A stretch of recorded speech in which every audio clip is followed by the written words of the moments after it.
As Vice President for Network Programming, I'm really excited about our fall season. Now, just to get the suspense out of the way, Battletoads of Buffalo is coming back. It's been renewed. It's okay to applaud, I'm pretty sure. Question over here. Isn't this the series where there was one episode that nobody in America watched? Episode 6. Yes, nobody watched it. What was so terrible about it? I don't know. I didn't watch it. Nobody watched it. I just said that. Why would you renew a series like that? Because we're not defined by the Nielsen ratings. The Nielsens are just one part of how we think about our programming. What are the other parts?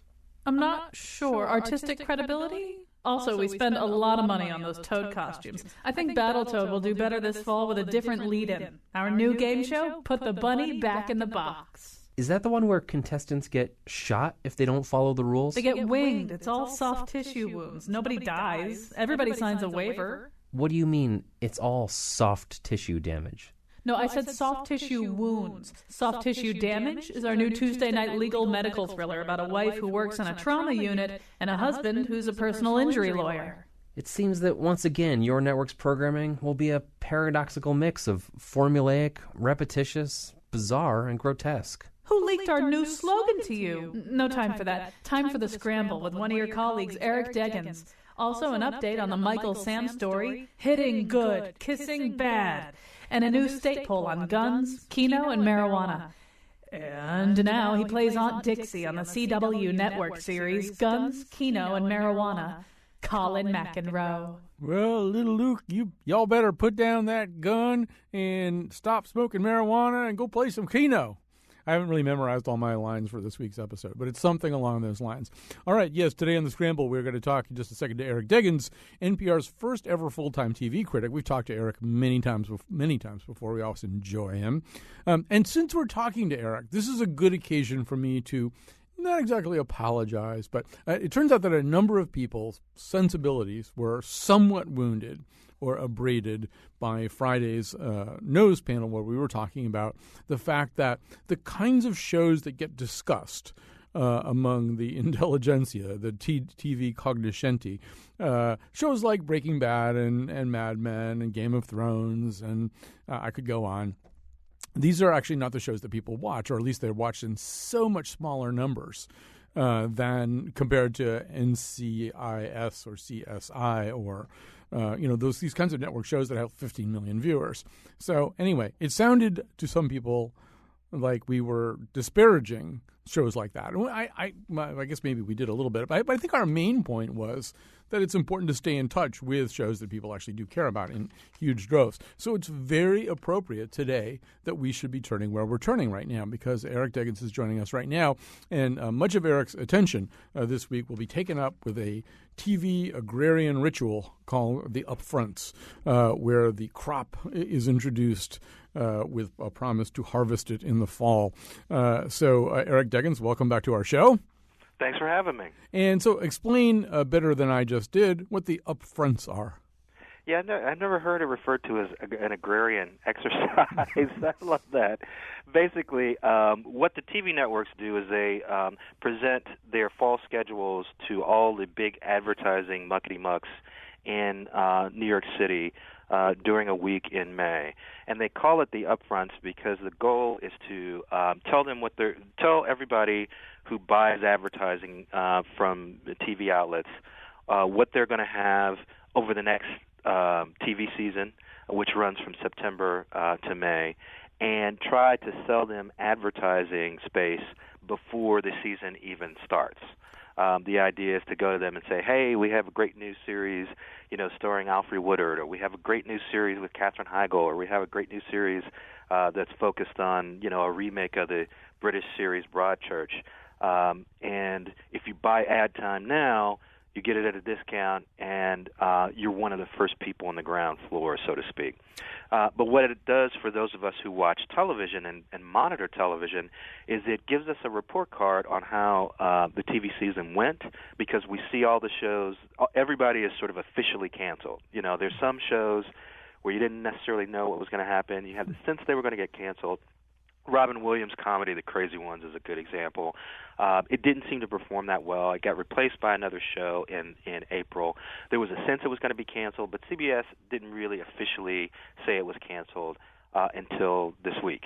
And so we get that final report card on what survived and what didn't, and then we also get a look at what the networks are going to do for the next TV season, what their sense is of where the broadcast networks are headed, how they compete with each other, and what kind of changes we can see in shows like dramas, in reality television, in diversity amongst casting and people who work behind the scenes.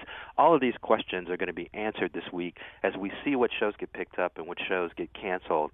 And NBC and Fox is today. NBC announced their schedule officially in New York at 11 a.m. Fox will do it at 4 p.m. ABC's tomorrow, CBS is Wednesday, and the CW is Thursday. So I want to talk specifically about some of the content that is going to be introduced. But before we do that, it does seem as though there's something a little vestigial about this whole process. I mean, we're talking about the 5 network content providers that you just named. In fact, a landscape that's just much more complicated in terms of who the players are, and it almost does hark back to the television cycle that we did grow up on, where TV series were introduced or had their season premiere in the fall, and then they ran up until the late spring, and then summer repeats came on, and summer replacement series. And now kind of everything happens all kinds of different times, and series are introduced at various times. And I mean, there's been quite a bit of disruption, to use the fashionable term, of that old understanding about how things were. So how much sense does it make to be having the conversation the networks are having right now? Well, I mean, it's funny because you sort of, before we started talking, you made the point that we spend a lot of time talking about series that don't nearly get the kind of viewership that big popular series like NCIS and Big Bang Theory actually get. And so I think in a way you just sort of restated the same issue. I mean, there's a lot of disruption going on for sure, but the big broadcast networks still have the largest audience in television, and it's still a $9 billion a year business, and it still fuels these major corporations like 20th Century Fox and NBC Universal and Disney, all of these companies, News Corp, all of these companies get major slices of their revenue from television, and specifically from broadcast television. So what we're seeing now is an effort by the broadcasters to meet this new reality that you're talking about. Fox is a good example. They're trying very hard to be a 12-month-a-year network, which is kind of difficult to do because the old way of making money in television was built upon you made 22 to 25 episodes of a show. You made money when you aired it again, when you aired a rerun. You went into reruns over the summer so that the industry had a chance to recharge and figure out what the new shows were going to be and cancel the old ones. And all of that is out the window now. There's so much competition that Fox is trying very hard to constantly have new material on. They just debuted their reboot of 24 just a week ago, and it's going to run well into the summer. CBS has a series with Halle Berry that's going to do the same thing. It'll debut in summer and run over the summer. So everybody's trying to figure out how to meet this new challenge without destroying their economic model. And so that's, again, why the upfronts are so important to take a look at, because that gives you a sense of how the biggest players in television are dealing with the fact that there's a million little competitors out there, aimed at eating their lunch. An example that you just cited of how broken the old paradigm is that 24, a series that was designed to run 24 episodes. That's why it's called 24. It's a 24-hour day. Each episode is 1 hour in real time. It's not running 24 episodes, even though, if any show should, you'd think that one would be. Well, I think it's also a recognition that, it's hard to write 24 episodes of great television. Mm-hmm. And it's especially hard to write 24 episodes of great television in the amount of time that you have when you're doing it for a conventional TV season. And so you're bound to have episodes in the middle that you're running in place. They're not quite as good, whatever. So the idea is you're covering 24 hours, but you're picking the best 12 hours out of that 24 hours, and you're showing that in real time. And frankly, in a weird way, it makes more sense. As a viewer, you're watching 24, and you're thinking to yourself, if you're a nerd like me, you're thinking to yourself, these people never go to the bathroom. They never take showers. They never eat a meal. There's never a car ride that takes longer than 2 minutes. I mean, it's just there's so much about the setup that if you think about it for more than a minute or two, it just doesn't make any sense. So if you have a setup where you're showing you're covering 24 hours, but you're only showing 12, then in a weird way that makes a lot more sense than the way they did the show for 8 seasons before it left the regular Fox's regular schedule. Right, now when they made the tuna fish sandwich in one of the periods that they weren't showing you. So, Eric, reading all of your coverage, reading as much other stuff as I could get my hands on, I don't study this the way that you do, but it does seem as though the networks do have kind of network-specific personalities, not personalities that are absolutely universally ironclad, true for every single endeavor that each network does. But, looking at CBS, I would say that CBS's motto could be kind of surprise us, but not too much, really. Matthew Perry, Patricia Arquette, Scott Bakula, Tia Leone, Katherine McPhee, names franchises various ways that the letters N, C, I, and S can be combined and with a colon added to them, a revival of The Odd Couple. CBS is kind of saying, we don't have a lot of really drastically new ideas or new faces for you, but you seem to like this kind of stuff a lot. Well, what I would say is that one of the things when I tell college students and when I speak at colleges and stuff is that if you want to understand 95% of what happens in television, you just got to understand two things: who's making money and who's losing money. Right? It's all about money, and so every network's personality, as you call it, comes from their target audience. Who do they make the most money on? So CBS's target audience is the most traditional TV viewer. So you're going to see the most traditional TV shows in what they're doing. And CBS's challenge, and one that I think they have met pretty well, to be honest, in the last few years especially, is to try to reinvent these police dramas and comedies and reality shows in ways that are not too surprising, as you say, but are different enough that they feel fresh and that there's something that people might be excited about seeing. So if you look at Elementary, their revamp of the Sherlock Holmes mysteries, at its core, it is a typical sort of CBS crime mystery show. But they've managed to take a new reading of Sherlock Holmes and a new reading of Watson, two very complex, interesting characters, and weave them within every storyline in a way that makes the show feel different and fresh, even though at its core it's a very conventional mystery show, often a murder mystery.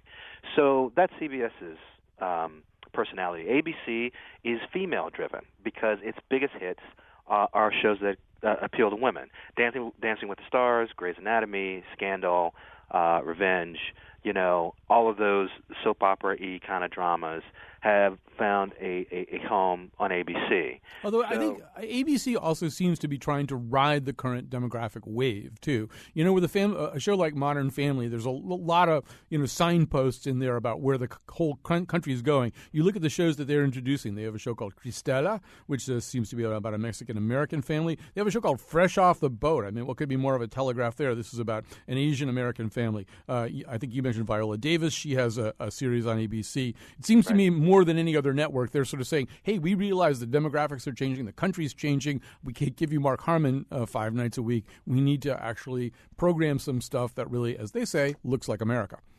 Well, what I would say is I think every network is doing its version of that. They have finally realized that diversity is important, and it's something that can't be something they pay attention to only occasionally, that every time they step up with new shows, some of those new shows have to be focused on non-white characters. And I think we've seen this fall feels like there are going to be more shows about people of color, in starring roles than we've seen in a long time, and you mentioned some of them. But on ABC, to get back to its personality, I also think that in my own experience, and I spend a lot of time talking about diversity in media and society, that's a subject that women are more open to. And so it makes sense, in a way, that ABC would be a network that would have a lot of shows featuring diversity because their target audience is open to seeing that in a way that maybe other target audiences wouldn't be as open to. Now, Fox is about young viewers and about edgy viewers and about male viewers. So, last year we saw a fair amount of science fiction. We saw an edgy, an edgy comedy, a sitcom about, millennial guys having to do, or just older than millennial guys having to deal with their dads. From Seth MacFarlane, and so that's their personality based on their target demographic. And then NBC is kind of in the middle of a lot of these because it is struggling to reinvent itself, and mostly it's reinvented itself with football, which everybody watches, and The Voice, which is also a hit that draws a wide, broad-based audience. So they don't necessarily have a pinpoint target audience that's as specific as we've seen in these other networks, because they're trying really hard to figure out how to take the success of football and The Voice and broaden it out to their other shows. Although we should say Thursday Night Football's flipping over to CBS.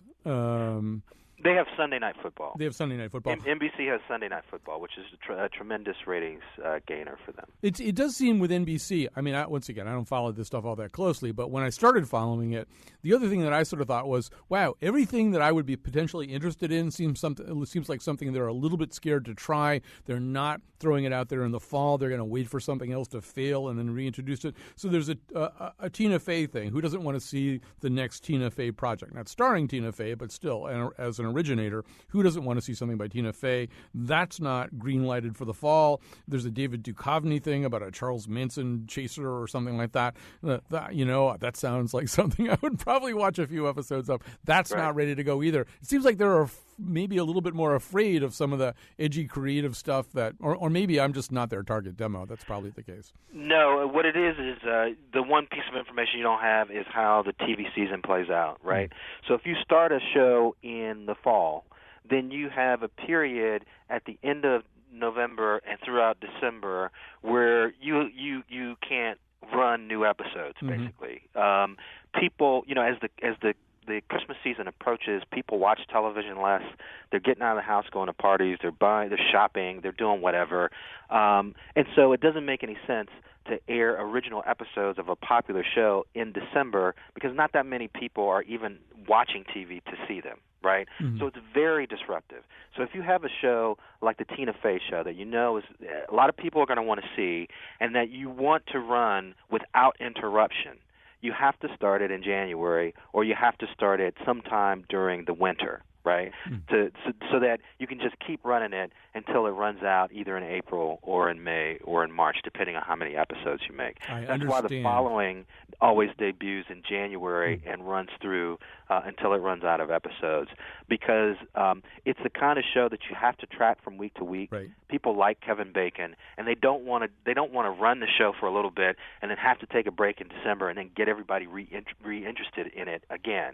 So shows that are more complex, shows that they want people to watch from week to week, or shows that they think are highly anticipated, that especially a cult of fans are going to show up for, they may delay them until January so that they can run them straight through. There's no interruptions, and they can build on that audience momentum, particularly if the show's good. So it doesn't have anything to do with them being scared. All right. And the thing that I see happening that's very interesting is it used to be all these shows debut in fall, and it was hard to focus on any one, and there was a sense that if you had a really special show, you'd hold it back until January, because then it could debut by itself, or there maybe be one or two other shows that might debut, and people could really pay attention to it.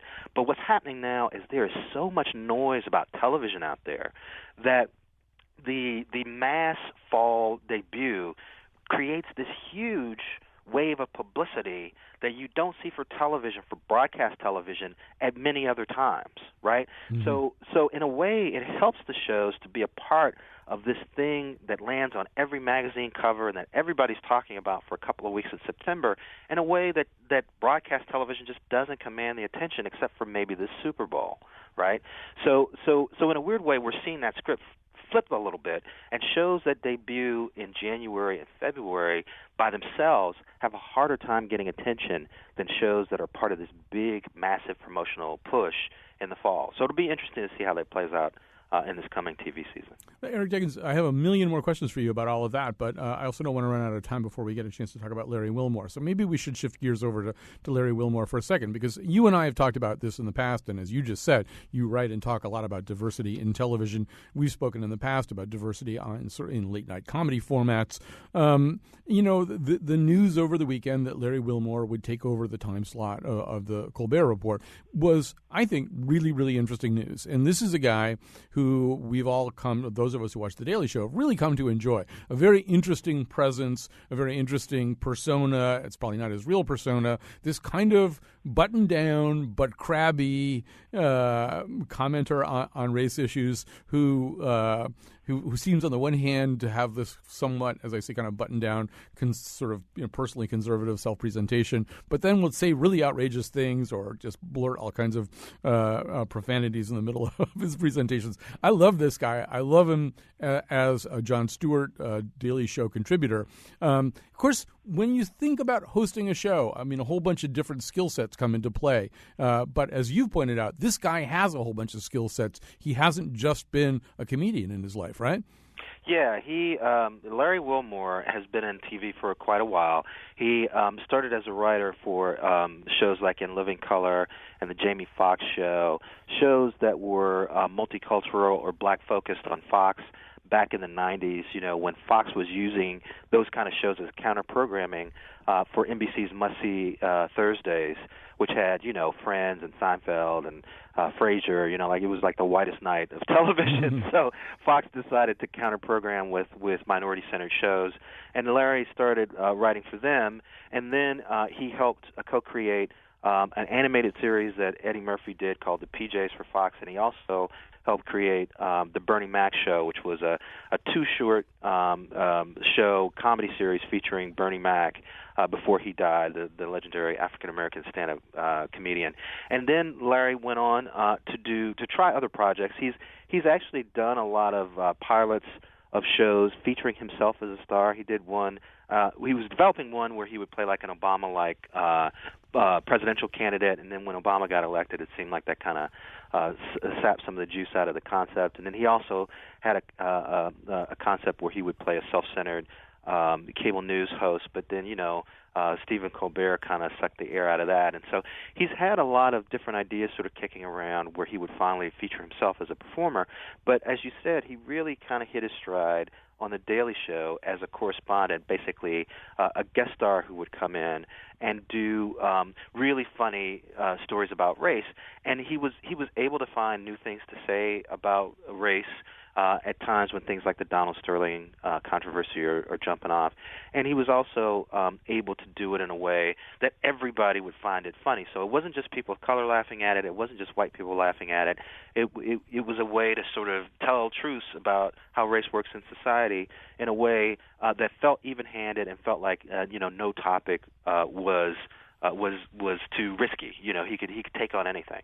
And so now what they're going to do is they're going to use this show as a way to showcase a bunch of comedians of color and people who normally have a hard time being featured on Comedy Central, being featured in the mainstream of TV comedy. And Larry is going to be the host of that show and sort of oversee it all. And so he has a lot of chops. He's run a lot of network TV shows. He had to quit a job where he was going to be the showrunner for a sitcom starring Anthony Anderson on ABC about race. So, he was ready to take a job where he'd be working behind the scenes, but now he's going to be working behind the scenes and also be the star of the show, and I can't wait to see what he comes up with. I can't either. I think, one of the things that will be interesting in the role that he's been as so-called senior black correspondent. He's, it's really all about the material. He comes in, he's got great material, he's very funny, he's got a terrific delivery, he's got a great voice too. There's something about his voice that's very compelling. In fact, I couldn't really pull a clip of one of his basic head-to-head things with Jon Stewart because they are, for the most part, kind of profanity-laced and with a lot of bleeps. But we got a little part of a piece. This really was kind of a brilliant piece from a few years ago where he and John Oliver together went out to cover a councilman in New York who wanted to make the use of the N-word illegal. And towards the end, they came back and together they talked to that councilman and asked him one specific question about what would happen if that word became illegal. We put that clip here. What do you say to rappers who need that word in terms of a rhyme scheme? Need the word? I don't think you need the word. I'm not sure about that, Leroy. Finish this phrase. I'm not saying she's a gold digger, but she ain't messing with no broke. I'm not saying she's a gold digger, but she ain't messing with no broke fool. Do you understand how rap works, Councilman?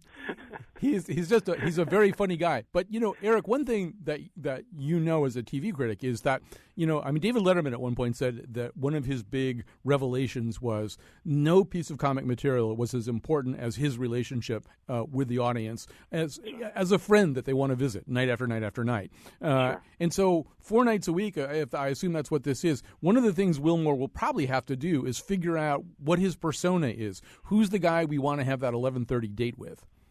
Well, I don't think he has to figure that out. He has been, he's done stand-up. He's done 2 specials for Showtime where they were all based around comedic takes on, race and social issues and gender in America. He did one from Utah, so he has an onstage persona. It's very much like what you've seen him do as the senior black correspondent on The Daily Show. And, I've interviewed him a few times, and he is pretty much like that. Mm-hmm. He's not that different from that persona. It's kind of like what you saw with Stephen Colbert. People who've met him, you know that the Colbert that you see on TV is just an amped up, more energized, more quippy version of the real guy. And Larry's kind of like that. I think even less so. I think the senior black correspondent that you see on The Daily Show is very close to his actual personality. So I don't think there's going to be a lot of. He's not going to have to change a lot to host the show. The question is going to be, how do they tackle these topics? Are they going to get away from that sort of fake newscast format that has served The Daily Show so well, and that has served the Colbert Report so well, where Colbert is basically doing a parody of a personality-driven cable news show. So what's their framework? What's their format? How do they introduce all of these sketches and all of this material in a way that pulls the audience through what they're doing? I hope they find actually a third way of doing it. Because, one of the great disappointments to me is seeing, for example, John Oliver go to HBO. He's brilliant. The shows he's done have been very funny, but it is essentially the same format as The Daily Show, minus the in-the-moment interviews that Jon Stewart does at the end of every show. I would really prefer to see them find a new format and a new way of talking about this stuff that also satirizes media, but adds in race and social issues and underrepresented communities. Yeah, I agree with that, and I have the same sense with the John Oliver vehicle too. That it's good, but I feel like I've seen it, and it is in all the ways that he's tried to self-deprecatingly deal with. It is sort of once a week, which is somehow or other less immediate. It doesn't seem to work that well. I do feel as though Wilmore has some of the stuff that he does borders on sketch comedy already, that he could almost take some of the things. I watched a whole bunch of clips before talking to you today. There was a great one where he was talking about Maxine Waters and Charlie Rangel, and he talked about the race card, and he actually produced what looked like a credit card and a swiping machine, and he swiped it, and it didn't work, and there was this kind of noise that came back, and he looked at the fine print on the card, and Jon Stewart was saying, "You mean you actually have a race card?" He goes, "Oh yeah, I have a race card," and the whole thing was hilarious. I mean, it was really, really brilliantly done, and you wouldn't have to push it that far away from Stewart's desk to turn it into maybe a different kind of piece of comedy. See, one thinks maybe Wilmore does have the skills to create something really new. Yeah, I don't think there's any doubt that he has the skill to do it. And the question is just whether or not they're willing to take the risk with this show of telling stories in a way that's different enough that it may take the audience a little while to catch up to what they're doing. Because the one thing about what John Oliver is doing is it's pretty much what he did when he guest hosted for Jon Stewart on The Daily Show. So HBO very much knew what they were buying from him. And when they brought him into the fold, it's hard to know what this new show is going to be like. But in a way, that's to me the best television, the most innovative television, comes from people taking chances. And I remember when Mark Burnett, the executive producer of Survivor, was actually going around to affiliate stations across the country trying to sell this concept of a survival series where 16 people got dropped into a wilderness somewhere and had to survive while they were being observed by cameras. And everyone thought he was crazy.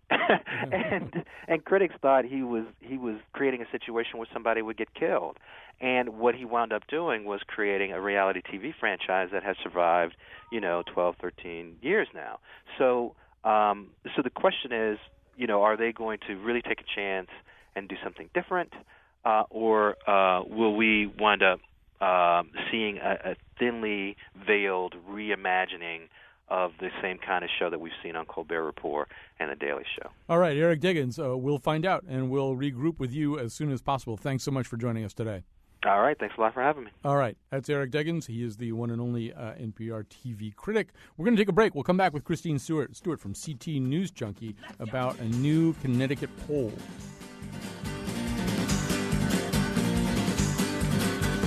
TV is your friend, TV is your life, and if you only could, you would have TV for your wife. It tells you what is good, it tells you what is bad, it tells you about the things that it says you wish you had. So on May 1st through May 6th, the Quinnipiac poll. Actually, before I even introduce this, let me just say that our final topic today is going to be Michael Sam being drafted by the NFL by the St. Louis Rams with the 249th pick. And that itself, in some ways, was almost a controversy that kind of never happened. We always managed to find we as a society managed to find a controversy somehow in something like this. So now the new controversy is that he kissed on camera his boyfriend at the time that he's being picked. And there are all kinds of people on Twitter who just couldn't stand to watch that. It was more than they could handle with their delicate sensibilities. So we'll be talking about that in the final segment. And if you want to call in about that and want to be part of that conversation, have some things that you'd like to add, don't wait too long, all right? I mean, as we go into the next break, get on the line here, because sometimes people wait too long to call in and we don't get to their phone call. So the number for that is, it's the next segment, but 860-275-7266, 860-275-7266. Right now, though, we're going to talk to Christine Stewart from CT News Junkie. The reason we're going to talk to her, as I said, from May 1st to May 6th, Quinnipiac polls looked at attitudes of Connecticut voters about things like guns, the death penalty, marijuana, and Keno. Basically kind of a vice poll, I guess. Although I guess there was a whole bunch of Second Amendment people who don't think guns are a vice. But anyway, it was a survey anyway of Connecticut voters' attitudes towards those topics. Christine Stewart, the founder of CT News Junkie, is here with us.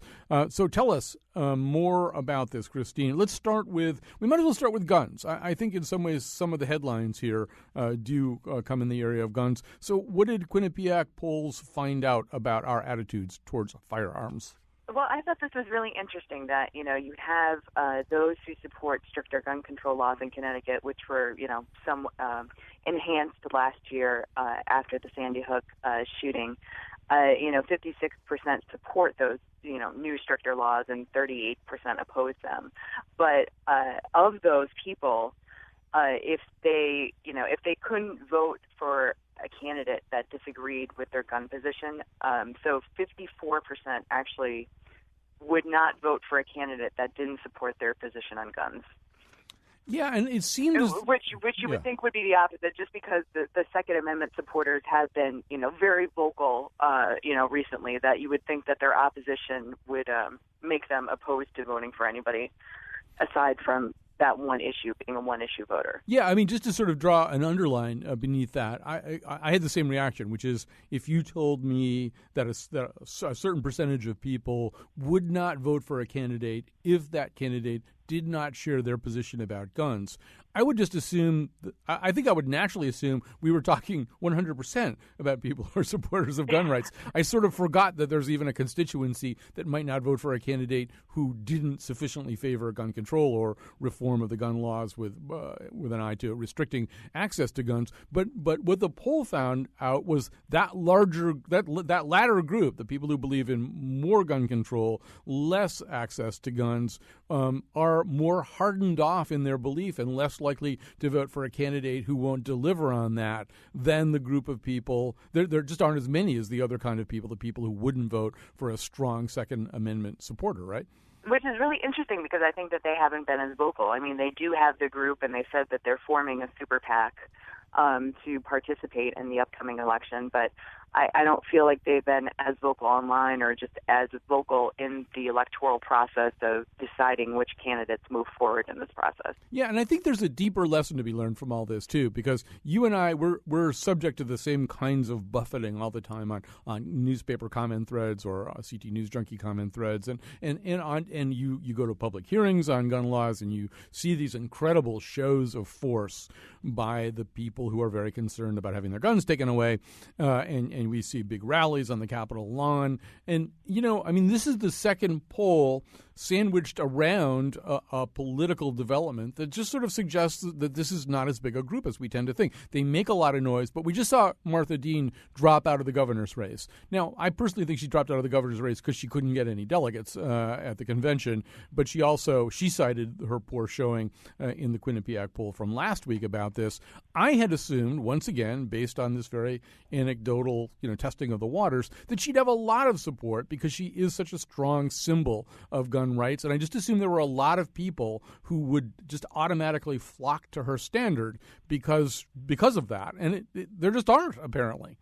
Yeah, no, there really aren't. I mean, the one, I guess, really pro-gun guy left is Joe Visconti at this point. So, Foley has said that he wouldn't do anything. Yeah.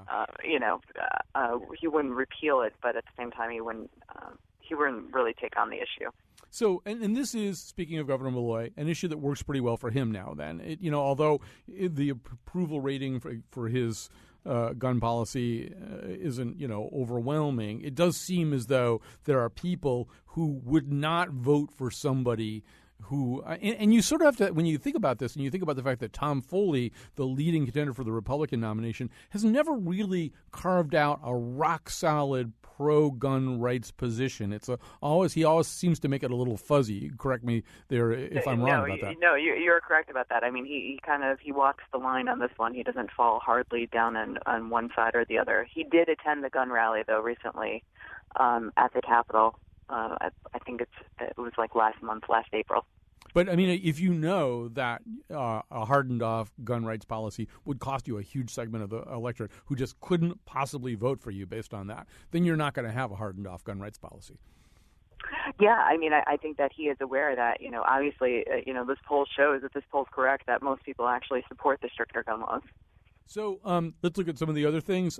Medical marijuana, this is the dispensaries are pretty much about to go online. What did we learn about medical marijuana and other kinds of marijuana use? I think that we learned that the younger generation isn't as opposed to marijuana as the older generation. So as the demographics begin to change a little bit, support for legalizing marijuana is increasingly popular among the youth. Not a huge surprise on that score. Not a huge surprise at all. But it's interesting that it kind of tracks similar to, I think it was Daniela Altamari, the current, who pointed out it tracks similar to same-sex marriage.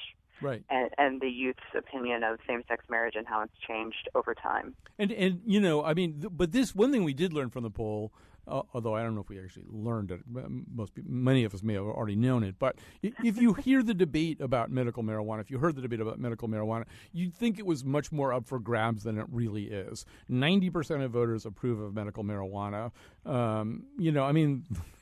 That's as close to unanimity as you can get about almost anything in a poll, which suggests that even the limited political debates that we've had about it over the last few sessions they weren't reflective of reality. Well, what's interesting is that, I get more emails from people asking me, who are the doctors who are actually prescribing this medical marijuana, because I want to go out and I want to get some, but I haven't been able to find a doctor who prescribes it.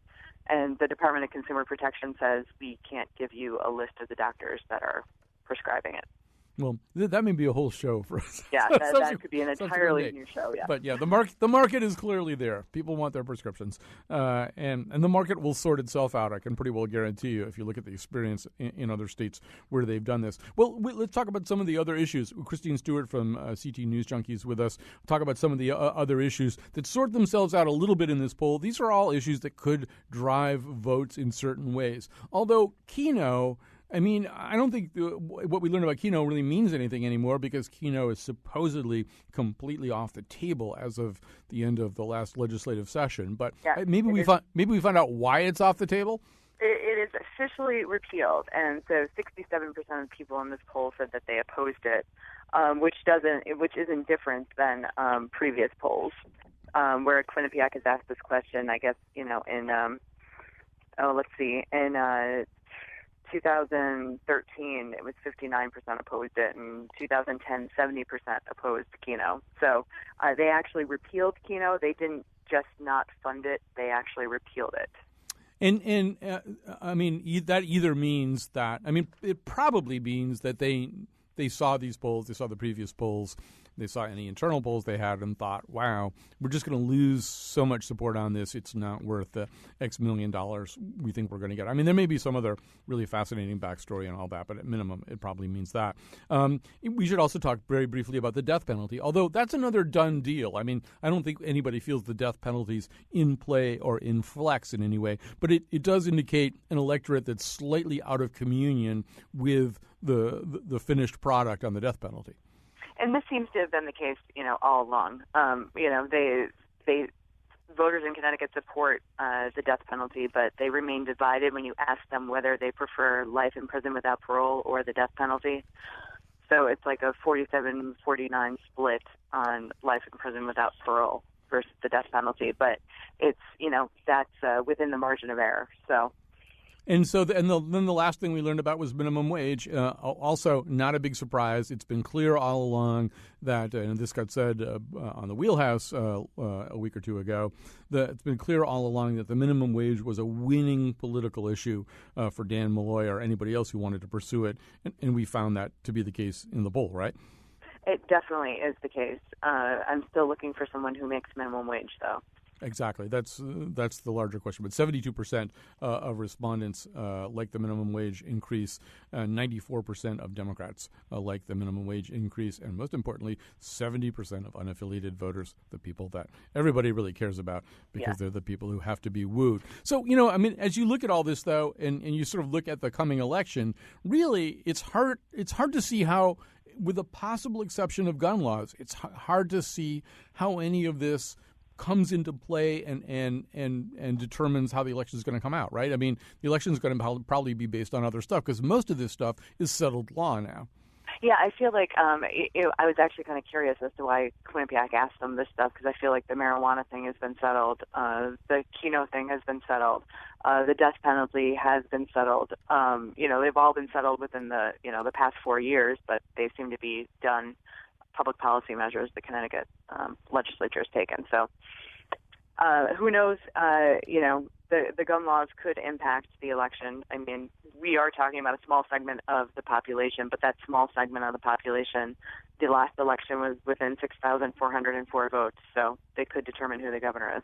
All right, Christine Stewart, always great to talk to you. Christine Stewart, see her work at CT News Junkie. No browser is complete without it. We are going to come back. We are going to talk about the story of Michael Sam, not just his drafting, but then the other thing that got everybody all upset. Tell me what you're thinking. Don't you think enough? Don't you think enough?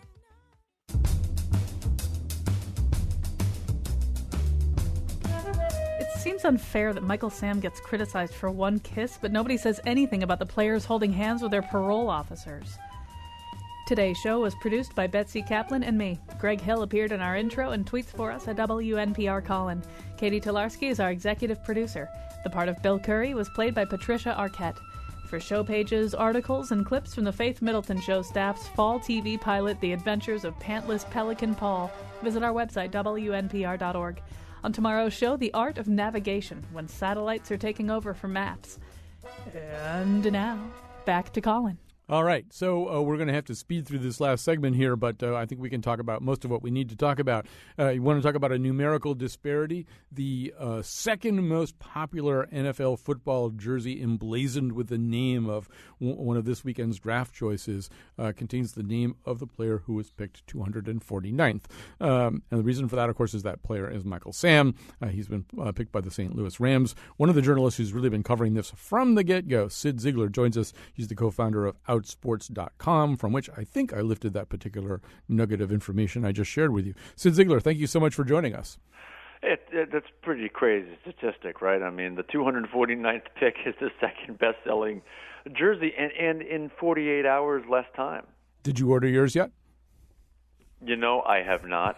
I just it's been the craziest couple of days. I just haven't had time. I'm getting actually a Packers jersey that says Clinton Dix, but that's my own. So this is really interesting in a couple of different ways. And obviously, I mean, very quickly, Michael Sam, people weren't 100% sure that this openly gay, completely out star college football player was going to be drafted, partly because, you know, some unnamed general managers were talking about how it might be a problem, and partly because he's kind of a bubble player in certain ways, right? Well, I don't know. We'll find out. That the draft is an art, not a science. And the SEC Defensive Player of the Year went in the 7th round, but guys from random colleges you've never heard of who were supposed to go undrafted went in the 5th round.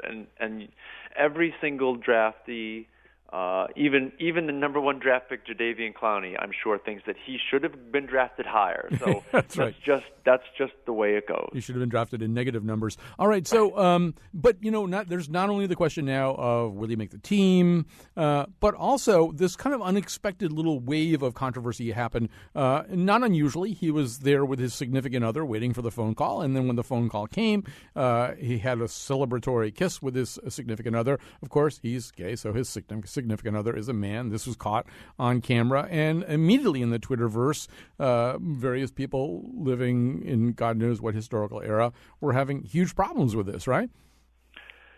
Yeah, and to an extent I understand it, because this is the first time that a lot of people saw two men kiss. Hollywood has protected the American public from these images for a long, long time. Even a Modern Family, the gay couple in that show, didn't kiss for a couple of seasons. So, I understand why people were surprised or shocked, why they were upset. That's really where the disappointment comes, because at some point people have to accept that gay people are real, and we need to stop living in some fantasy world where being gay can be changed, or that it's some kind of a choice that people are making. They can come in and out of gay relationships and straight relationships. So, it was shocking. People didn't want their children to see it, but at the end of the day, their children saw what's real, and what's real is a gay football player kissing his boyfriend, and there's just no getting around it. Yeah, and I don't know. In some ways, I think you're being I think this says a lot also about the insulation of the sports fan from the rest of culture. The truth is, if you watch television, if you go to movies these days, you see plenty of men kissing, and this isn't even all that new. I don't know when the first male-on-male kiss on primetime television was, but it wasn't last year, and it wasn't 5 years ago. It was probably at least 10 years ago, if not more. It's just that football fans, sports fans who don't consume a lot of other culture, they just have a lot of catching up to do. If you want to respond to that in about 20 seconds, that's all we've got, Sid. Yeah, I just disagree. I think football fans are Americans, and they watch TV and they watch movies just like everybody else, and we've protected people from two men kissing. We'll show two women but not two men, and I'm glad that those people can no longer say they've never seen two men kiss. All right. Yes. Who knows what comes next? Sid Ziegler, thank you so much for joining us, one of the founders of Outsports. We have to say goodbye right now, and thanks to Betsy Kaplan and Kyone Wolf for making it all happen. We'll be back tomorrow with a very interesting show about navigation and maps.